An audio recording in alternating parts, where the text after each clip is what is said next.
जैसा कि आप देख रहे हैं कि अभी हमारे पास डायलिसिस चल रहा है और डायलिसिस के पेशेंट हैं। अब इनका डायलिसिस पूरी तरह से कंप्लीट हो गया। आप देख सकते हैं कि इनका टाइमिंग क्या था और इनका अल्ट्रा फिल्ट्रेशन क्या था।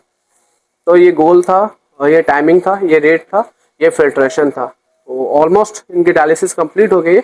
अब हम लोग इस डायलिसिस को क्लोज करेंगे। जैसे हम लोग डायरेक्ट, इसमें दो मेथड है क्लोज करने का। सबसे पहले हम लोग जो है फिल्ट्रेशन ब्लड पंप को बंद करेंगे और इस एनएस लाइन को खोलेंगे और खोलने के बाद थोड़ा प्रेस करना होता है। इसको जब हम लोग अच्छे से प्रेस करेंगे तो जो भी ब्लड इनके बॉडी से बाहर निकला हुआ ब्लड लाइन में है वो सारा ब्लड इनके बॉडी में रिटर्न चला जाएगा। और जैसा कि आप देख सकते हैं ये पूरी तरीके से सफ़ेद हो गया है। इसका मतलब वो सारी ब्लड उनके बॉडी में रिटर्न हो चुका है। अब हम लोग रीसेट करने के बाद फ्लो को कम करेंगे। जो ब्लड फ्लो हमारा 300 पे था उसको हम लोग कम से कम 150 पे लेके जाएंगे, 160 तक जाएंगे। उसके बाद पंप को स्टार्ट करेंगे। तो इससे क्या होगा कि सारा जो ब्लड है वो रिटर्न होके वापस बॉडी में चला जाएगा। देख रहे होंगे आप, धीरे धीरे सारे ब्लड जो है बॉडी में रिटर्न हो रहे हैं।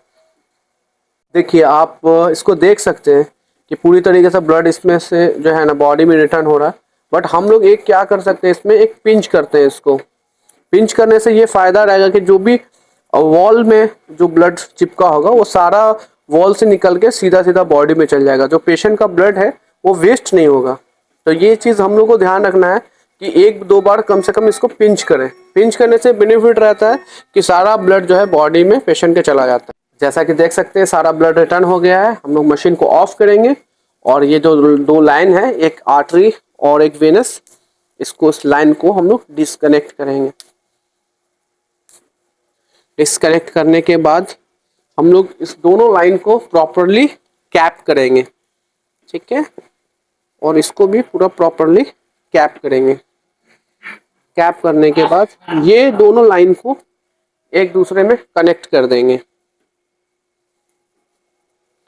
कनेक्ट करने के बाद हम लोग, अब क्या होगा कि एक भी ड्रॉप ब्लड हमारा इधर उधर नहीं गिरेगा, नहीं बिखरेगा, ठीक है। इस तरीके से इसको हल्का सा दबाएंगे। दबाने के बाद सीधा ट्यूबिंग हमारे पास आ जाएगा। यहाँ पे इसको डिस्कनेक्ट करेंगे और ये वेनस लाइन हमारे हाथ में। कपलिंग को रिटर्न करेंगे। ये कपलिंग हमारा ब्लू वाला ब्लू में चला जाएगा और इस लाइन को हम लोग प्रॉपर लॉक कर देंगे। जो भी डायलस सेट है वो बाहर ना गिरे। और इसको भी अच्छे से कैप लगा के लॉक कर लेंगे। अब हम लोग इस डायलेजर को प्रॉपरली डिस्कार्ड कर देंगे। जैसा कि अब हम लोग डायलेजर को डिस्कार्ड कर चुके हैं तो अब मशीन को क्लीनिंग में डालेंगे, ठीक है। तो सबसे पहले ये जो लाइन है, पार्ट ए का लाइन, इसको कनेक्ट करेंगे मशीन में और पार्ट बी का लाइन को भी कनेक्ट करेंगे मशीन में। कनेक्ट करने के बाद ये हम लोग को क्लीनिंग का ऑप्शन देता है। क्लीनिंग प्रेस करने के बाद ये बहुत सारा ऑप्शन है, रेंज का है, हॉट रेंज का है और hot range with cooling range के साथ है। हम लोग इसमें जाएंगे डिसइंफेक्शन में। ये जो है हमारा 5वां नंबर पे, तो जाके कंफर्म करेंगे। अब हमारा मोड क्लीनिंग में आ गया है। क्या होगा, ये जो डिसइंफेक्शन है इससे हमारा जो मशीन है वो क्लीनिंग होगा प्रॉपर तरीके से। और ये देखिए ये गॉज पीस है।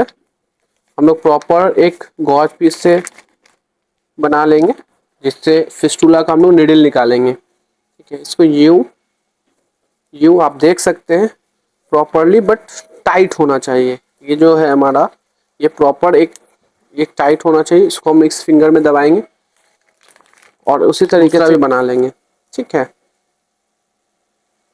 बनाने के बाद इसको भी हम लोग फिंगर में रख लेंगे। डायलिसिस फिस्टुला बेल्ट है, इसी से हम लोग लॉक करेंगे। ये दो हमारे पास होना चाहिए और हम लोग पहले अपने पास इसको रख लेंगे। रखने के बाद धीरे से इस फिस्टुला में जो हम लोग माइक्रोपोर चिपकाए हैं उसको निकालेंगे अच्छे से कि पेशेंट को पेन ना हो। और एक ध्यान रखेंगे इस चीज़ में हमेशा कि हम लोग आर्टरी वाले लाइन को हमेशा रिमूव करेंगे। जब भी निकालेंगे तो आर्टरी वाले लाइन को पहले कोशिश करेंगे निकालने, क्योंकि आर्टरी में प्रेशर ज़्यादा होता है। और प्रेशर के साथ साथ जब हम लोग कभी भी इस लाइन को पहले ब्लॉक कर देंगे और इस लाइन को ओपन रखेंगे तो फ्लो ऊपर नहीं जाएगा। तो क्या होगा कि हमारा ब्लड जो है हमेशा निकलते रहेगा।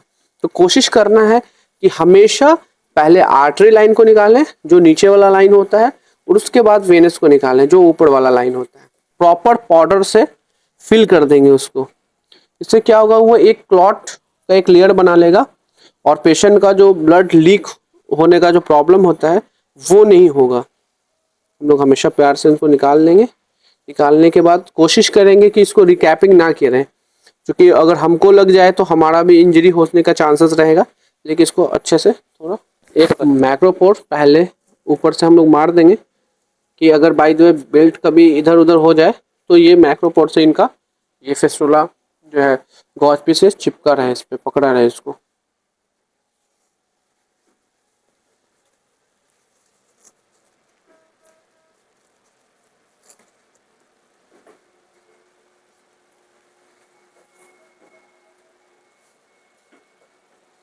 इसी तरह सा सेम प्रोसेस हम लोग दूसरे वेनल लाइन के साथ भी करेंगे। वेनस को भी हम लोग प्रॉपर इसी तरीके से निकाल लेंगे, और इसमें भी किसी भी ब्रांड का पाउडर आप यूज़ कर सकते हैं। अच्छे तरीके से पाउडर डालने के बाद हम लोग उसको रिमूव करेंगे। देखिए कभी कभी किसी पेशेंट को जो है फिस्टुला बेल्ट ज़्यादा टाइट हो जाता है तो उसको हम लोग थोड़ा लूज भी कर देते हैं, क्योंकि ज़्यादा फोर्स से ये बेल्ट लगाने से क्या होता है कि फिस्टुला कभी कभी बंद हो जाता है। तो ये हम लोग को ध्यान रखना है कि जब भी बेल्ट बांधे तो इस बेल्ट का जो फिस्टुला में जो थ्रिल है, वो जो साउंड है वो हमेशा आते रहना चाहिए। अगर कम हो रहा है या किसी तरह का उसमें प्रेशर पड़ रहा है तो हमेशा बेल्ट को फिर तुरंत आप ढीला कर दें, ठीक है। तो ये चीज़ आप हमेशा ध्यान रखें। किसी भी पेशेंट कंप्लीट होने के बाद कोशिश करना है कि पेशेंट को हम लोग हल्का हल्का हल्का हल्का पीठ पे थेरेपी दे दें। इससे क्या होता है कि कोई भी पेशेंट जब 4 घंटा हमारे पास लेटा रहता है तो उनके जो मसल्स हैं वो लॉक हो जाते हैं। तो ये जो करने से उनको बहुत रिलैक्स फील होता है। और इसके बाद अब सतीश जी से पूछिए कैसा रहा इनका डायलिसिस, बताइए सर। अच्छा रहा जी। डायलिसिस के बाद कैसा फील हो रहा है आपको? अच्छा। और यहाँ की सर्विस आपको कैसी लगती है? बहुत अच्छी है ना? जी जी, बहुत। हम लोग कोशिश करते हैं सर कि आपको अच्छी फैसिलिटीज जो है इस हॉस्पिटल में प्रोवाइड किया जाए। और हमारी टीम कैसी है? बहुत अच्छे है। चलिए ठीक है। और हम लोग इस यही हमारा जो है आपके साथ शुभकामनाएं हैं कि आप अच्छे रहें और अच्छे से डायलिसिस में, क्योंकि बहुत सारे लोगों का जो है ये क्वेश्चन रहता है कि डायलिसिस के बाद कैसा फील होता है, तो आप बेहतर बता पाएंगे। हाँ, बहुत अच्छा फील होता है। जी जी जी। लोग डायलिसिस से डरते हैं तो उनको कुछ मैसेज देना चाहेंगे आप? डरने की इसमें कोई बात नहीं है।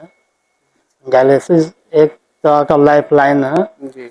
और डायलिसिस कराने से ठीक ही रहता है, मन में अच्छा ही रहता है। जी जी जी। डायलिसिस नहीं कराने के बाद पहले बहुत परेशानी होती है जी जी। और कराने के बाद थोड़ा परेशानी कम हो जाती है। एग्जैक्टली यही चीज हम लोग भी मैसेज देना चाहते हैं लोगों को कि डायलिसिस से ही उनको रिलैक्स मिलेगा। जो भी सीकेडी के जो पेशेंट हैं उनके लिए लाइफ सपोर्ट है डायलिसिस। तो हम लोगों को कोशिश करना चाहिए जो भी नेफ्रोलॉजिस्ट एडवाइस करे उनके according time to time dialysis हम लोग कराते जाए। चलिए बहुत बहुत शुक्रिया सतीश जी।